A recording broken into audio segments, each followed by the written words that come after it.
Sekarang, ketiga wanita ini tiba-tiba akan dibebaskan dari penjara. Ini berarti Rika akan kehilangan kekuasaannya sepenuhnya.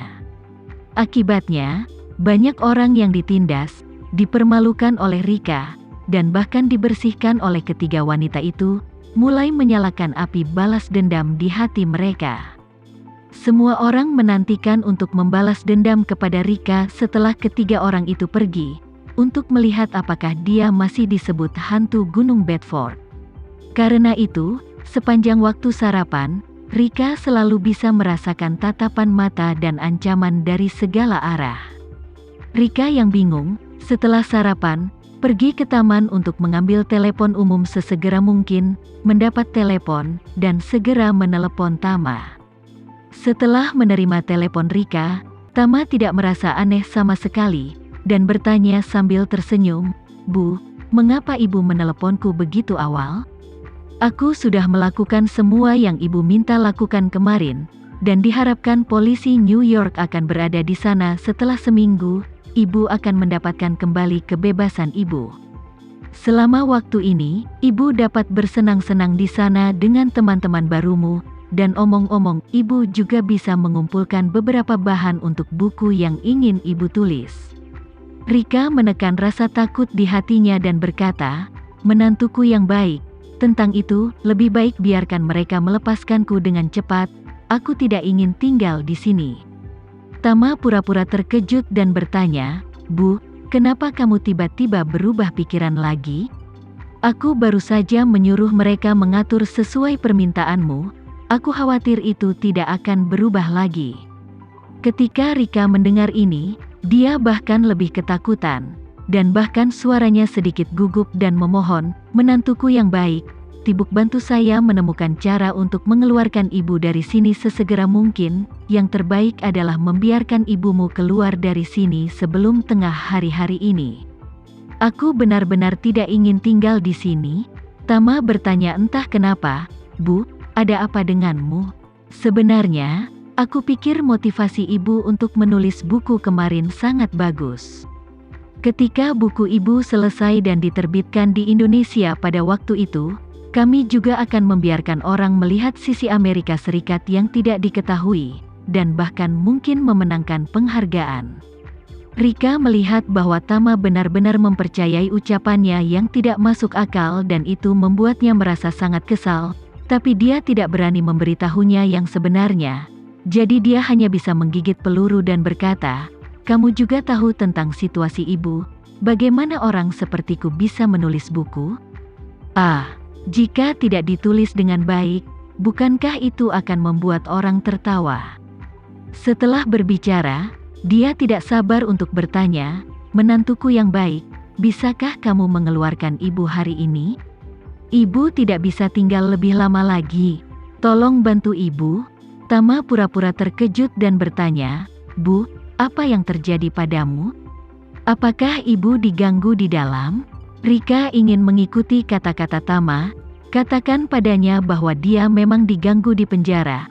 Dia percaya ini akan membuat Tama memperhatikan dan mengeluarkannya dengan cepat. Tetapi setelah memikirkannya, di masa depan, dia masih ingin mengandalkan status hantu Gunung Bedford untuk menyombongkan diri kepada orang lain.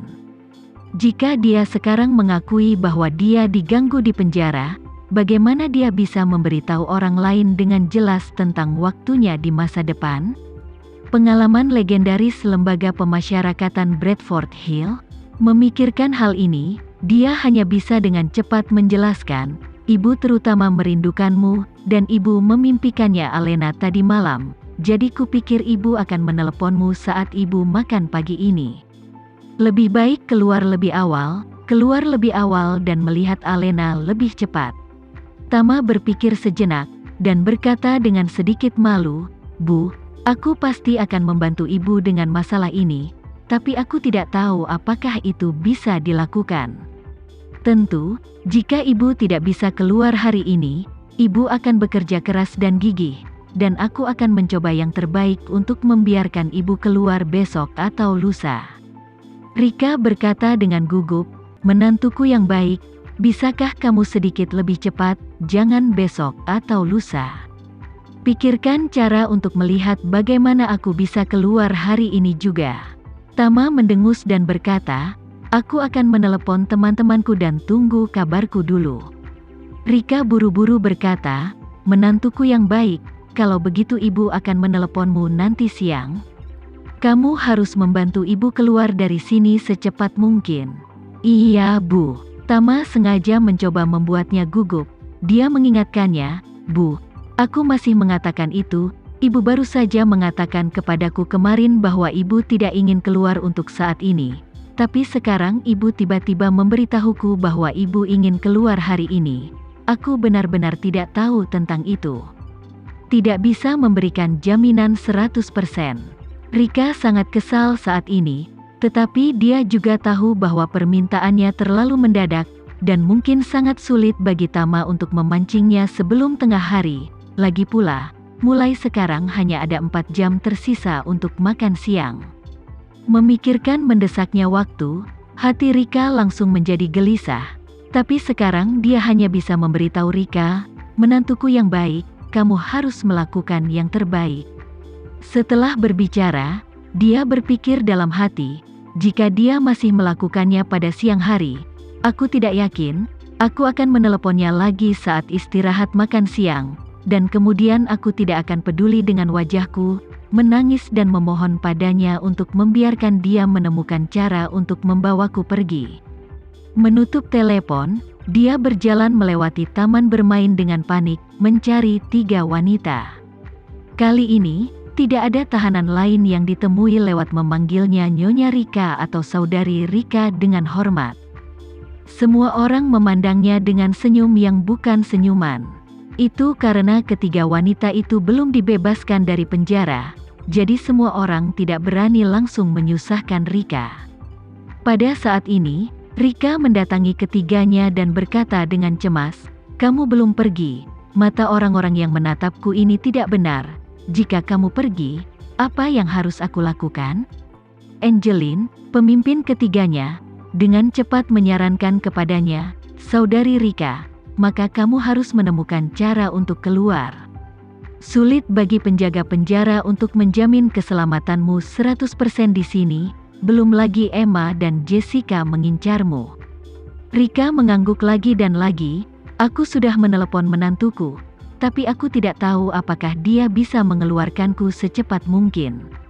Setelah berbicara, dia bertanya kepada Angeline, Angeline, bisakah kamu mengajariku? Sedikit pertahanan diri, jika ada yang menggangguku, setidaknya aku memiliki kemampuan untuk melindungi diriku sendiri. Angeline berkata dengan malu, Saudari Rika, aku bisa mengajarimu, tapi tidak mungkin bagimu untuk mempelajarinya dalam 1 hari, dan bahkan jika kamu mempelajarinya, sulit bagimu untuk memanfaatkan Emma dan Jessica di usiamu. Lalu apa yang harus dilakukan? Rika sangat bingung, dan kemudian dia tiba-tiba memikirkan sesuatu, dan dengan cepat berkata kepada Angeline, Angeline, mengapa kamu tidak melakukan ini? Apakah kalian tidak ingin kembali dan mulai mengemasi barang-barang pribadimu nanti? Mengapa kamu tidak mengambil kesempatan ini dan mencari alasan? Aku akan memberi mereka alasan untuk memperbaikinya. Lebih baik mematahkan kaki mereka sehingga mereka tidak bisa melakukan apapun padaku. Angeline tercengang, jika Rika membuat permintaan ini kemarin, dia harus melakukannya segera tanpa mengatakan sepatah kata pun. Lagi pula, ini adalah tugas yang diberikan kepadanya oleh Panglima tertinggi. Namun, hal-hal yang berbeda sekarang. Yoshua telah memberitahu mereka sejak lama bahwa dalam keadaan normal, mereka akan melindungi Rika di institusi sampai dia dibebaskan dari penjara, dan mereka harus mematuhinya. Tetapi jika mereka dibebaskan lebih awal, sinyal itu berarti penghentian darurat misi. Dan begitu misi dihentikan dengan segera, mereka tidak boleh lagi secara aktif mengganggu situasi Rika. Jadi Angeline berkata dengan malu, maaf, Saudari Rika, meskipun kami bergaul dengan sangat baik selama ini, kami bukan pengawalmu, belum lagi, kita akhirnya akan dibebaskan. Dalam hal ini, kami tidak dapat menyebabkan masalah, jadi mulai sekarang, kamu sendirian."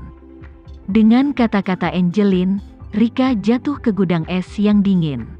Dia sedang tidak ingin mengganggunya jika permintaannya terlalu banyak.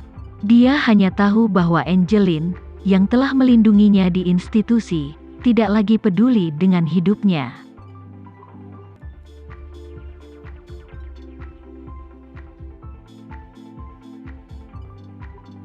Sekian dulu ya video kali ini, kita lanjutkan lagi videonya di lain waktu. Oh iya, bagaimana menurut kalian? Semoga bisa sedikit menghibur kalian semua. Untuk teman-teman yang baru nonton, jangan lupa subscribe ya, hehehe. Dan kalau teman-teman ada yang ingin gabung langganan, bisa langsung gabung saja untuk dapat fitur yang menarik dan sedikit membantu Mimin. Terima kasih banyak sudah menonton, sampai jumpa lagi, bye bye bye.